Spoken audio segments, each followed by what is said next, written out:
Hello, welcome to the studio. It really doesn't feel like June here in Bristol. It's very windy and rainy. This week I am making little adjustments, little additions to some pieces that actually were inspired by my trip to Skye in March. So I'm adding a little bit of monoprint, a little bit of collage, a little bit of drawing and whipping them into shape. If you like what you see, then please do click like, subscribe to the channel, and there's lots more to see at ruthander.co.uk. You can join my newsletter, you can buy work, and you can also buy self-paced video courses. All the way through June, if you buy a video course, you will get free online live sessions with me as well. So that's my summer offer. There'll be live sessions on July the 2nd and July the 23rd, and there'll be a mixture of demos, Q&A and tips as well. So if you were thinking of getting one of the video courses anyway, now might be the right time to do it. So these are the small pieces that I'm going to work on today. These are all, they've actually all been printed with these little plates. I mean, they are plates. They are cut out from food packaging. I think that's an old milk carton or bottle. I actually made, and that's a tetrapak, this one here. I actually made at least a couple of these for when I was doing a workshop, a drypoint at home workshop.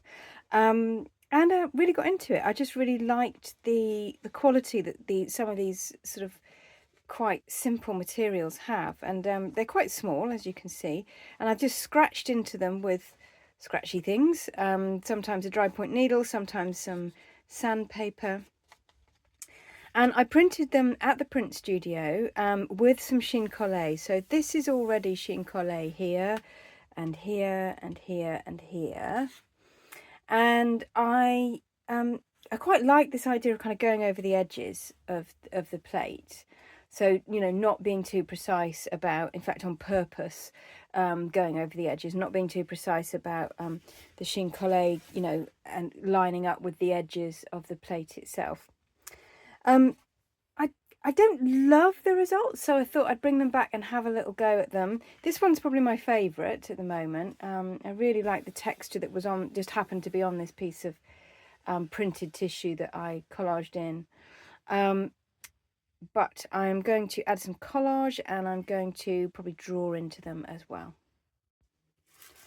Okay, so I've already actually had a good collage session here. So these are my scraps, my collage pile, and I've already decided what I'm going to do. And it takes me quite a while to figure that out. So I didn't want to bore you to death with me just putting things on and taking things off again. So I've decided what I want to put on each of these, and I'm using some rice glue here, or nori paste. I've got a big bottle of it here, which is nice and stable, and it's not too wet, like PVA or something like that. I mean, it's still quite wet, but it's not, it's quite starchy. So I tend to use it for this kind of thing.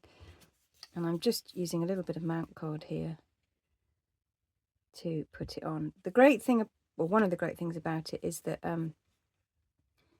it dries very matte, and you really can't see it very well at all. So if you go over the edges, it's absolutely fine. So these pieces of collage are actually pre-printed tissue paper.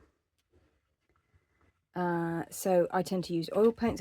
If you follow this channel, you will know that I tend to use oil paints to make monoprints on tissue paper, and these are either what's left over, or they're roller. I want to just get the roller, the ink off the roller or something like that. So I just roll it onto some tissue, and I keep everything so that, well, exactly for these purposes, basically.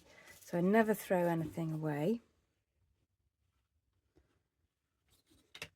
And these are inspired by my trip to Skye, but as you can see, I'm not going completely realistic here.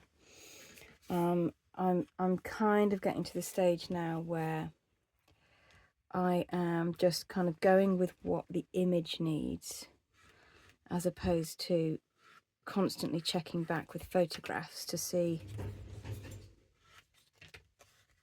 what it should look like, because that way madness lies, and actually you can end up with not a particularly great image when you do that. Okay.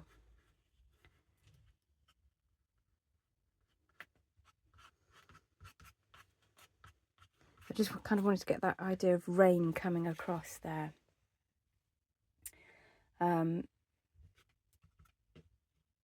Like that one, and then this one here, this is sort of my least favourite, although I like this shape that the collage has made around the edges, and I also don't like this sort of bit in the middle, so I'm going to try and cover that up with this piece of yellow. Collage is brilliant for covering things up that you don't like, or actually just really changing something quite significantly in one fell swoop, without having to get your paints out.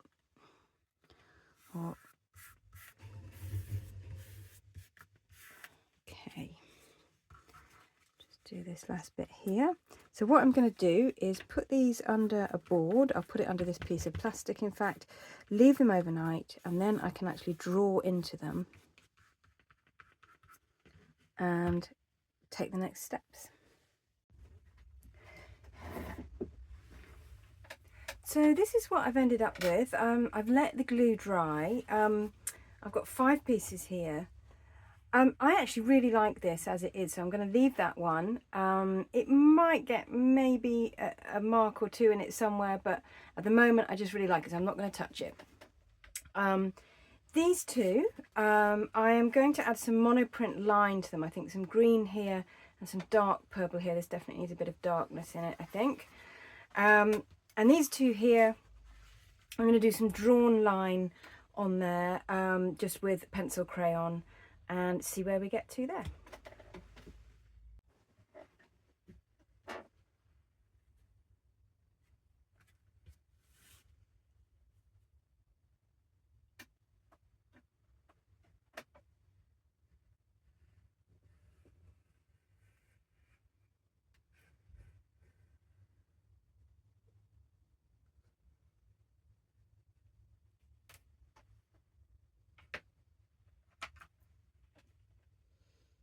I'm just redrawing in some of these lines that are dry point lines. Have actually got lost with the collage. So this is actually a charcoal pencil, which I found really useful for kind of getting the darkness of a dry point line, pretending that I still got the dry point. Fake etching. It's not quite as precise as a dry point line, but it does have the darkness.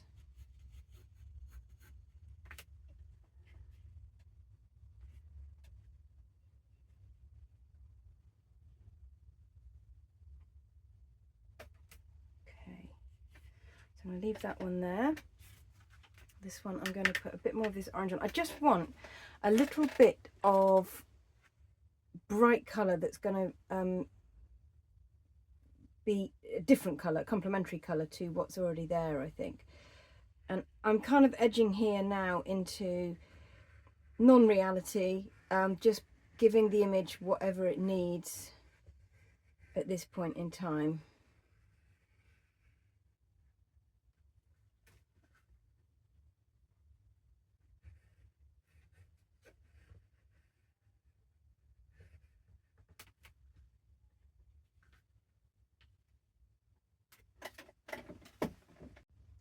So I've mixed some colours here to do my monoprint. This is the result of me trying to mix some purple. I find purple really difficult to mix, and I've got it completely wrong. I've managed to get a nice deep purple here, and that was ultramarine, French ultramarine blue with a bit of scarlet actually. So I'm going to use that now. So I'm just going to roll a little bit out with my little roller, not too thick, because I am going to be pushing onto the back of the paper. This is thick etching paper, so it's quite difficult to push through, and I also don't want lots of ink on all the bits that I don't want it to go on. So it's not going to be lots of ink.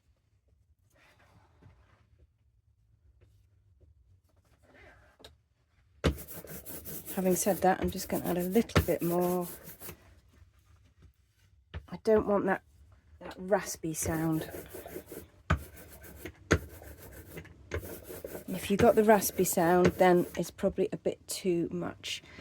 And I'm just going to take the excess off there, because looking at this, I only want to put sort of ink sort of here, which is actually quite a small area.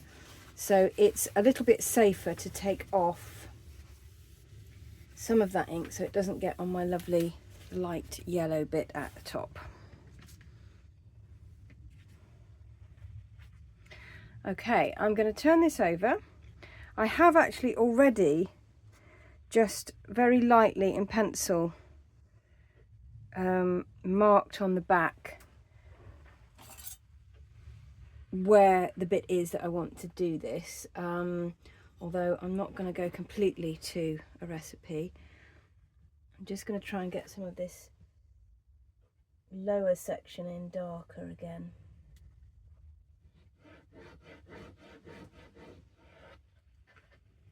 See how that's worked. Oh, that's really dark. Yeah, but I quite like that actually.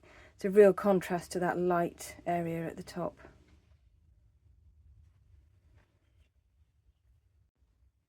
So I'm going to do a very similar thing here with this bright green, just to contrast now with this red and purple. So just rolling out a fairly thin layer.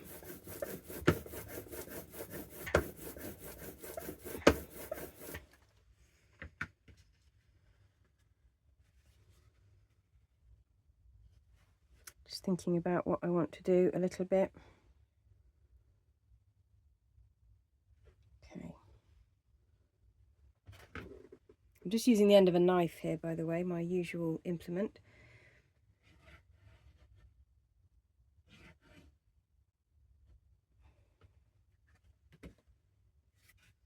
Okay, and that's really contrasting with that red. It's just giving it a lift and making the whole thing sing. And of course I am taking a ghost print. I'm taking ghost prints of all of these negatives that are left behind, and that is going to be really useful to use as collage in the next pieces that I make. And so this is, well, these are the results of what I've done. I'm really starting to like these now. This is still my favourite, this one here.